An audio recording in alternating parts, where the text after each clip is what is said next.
Well, our major challenge was to ensure that the research work being carried out by Dr. Daniel Brown, Professor Bill Gibson, and Professor Ian Curtois, as well as the research findings from overseas, were properly identified so we could work on them in Australia in our search for the cure.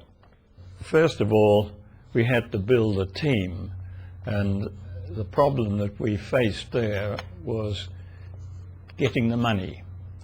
We had to build up enough resources to be able to pay for this research work before we could really start on developing a team that would be able to pick up the leads that the work of Daniel Brown, Bill Gibson and Ian Curtois had already uncovered. By the end of October, we'd raised about $320,000, and then the Balmain Rotary Club chipped in with a big dinner fundraiser, and they turned in about $45,000, so we were up to $365,000 by the end of the year. The previous year we had raised about $250,000, but this year was particularly successful. Our main concern this year is to recruit sufficient staff to support the work that Daniel Brown is doing.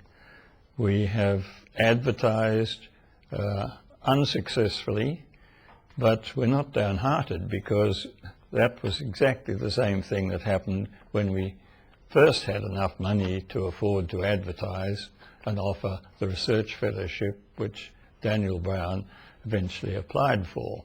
Professor Curtois had been working with people in Japan and Italy, and with them had written papers on the problems of vestibular research.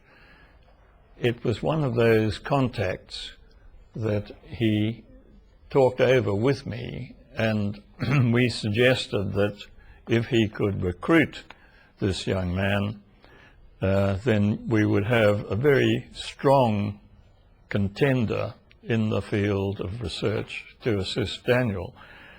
The man concerned is Chihara Yasuhiro, or we'd say Yasuhiro Chihara. He's the otolaryngological specialist at Kamida Medical Center out of Tokyo University. Now, he'll be joining us in April, and we also have a research assistant who will go on this year while we're looking for one for 2012, and we're optimistic that we may, as a result, attract other keen young students who are heading for their PhDs. In Victoria, the Menieres Support Group of Victoria had developed to form Menieres Australia, which was quite keen to amalgamate with the New South Wales Support Group.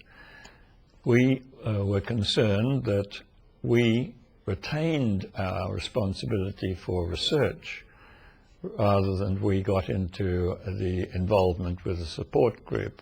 So we made it clear that that was the role we would want to take, and with Menieres Australia's help and cooperation, we entered into an affiliation agreement with Menieres Australia in November 2010. Now that agreement means that Menieres Australia, which is now expanding its activities in every state, including the states that previously were served by the Menieres Support Group of New South Wales, that is the ACT, Queensland and the Northern Territory, as well as New South Wales, now is in the hands of Menieres Australia to develop the support network. And in that, I have to say, they are being very successful. For this year, I'm not optimistic that we will repeat the amount that we received in the past year for several reasons. One of them is the impact that's happened in the past every time we have an appeal.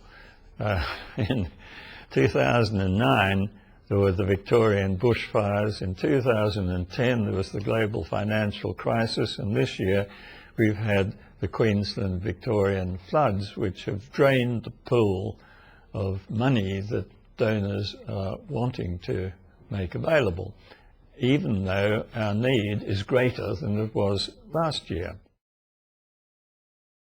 The website, menieresresearch.org.au, was set up so that we could, in fact, get a much wider audience than those people who had simply seen our booklet and our research appeal notices. It has, in fact, widened the scope of our reach, not only across Australia, but also internationally. Getting in touch with us by email and telling us about their plans for helping raise funds. It's that sort of help that we're getting from the website, in addition to which, of course, we are reaching a much wider group of the 50,000 Australians who apparently are suffering from Meniere's disease.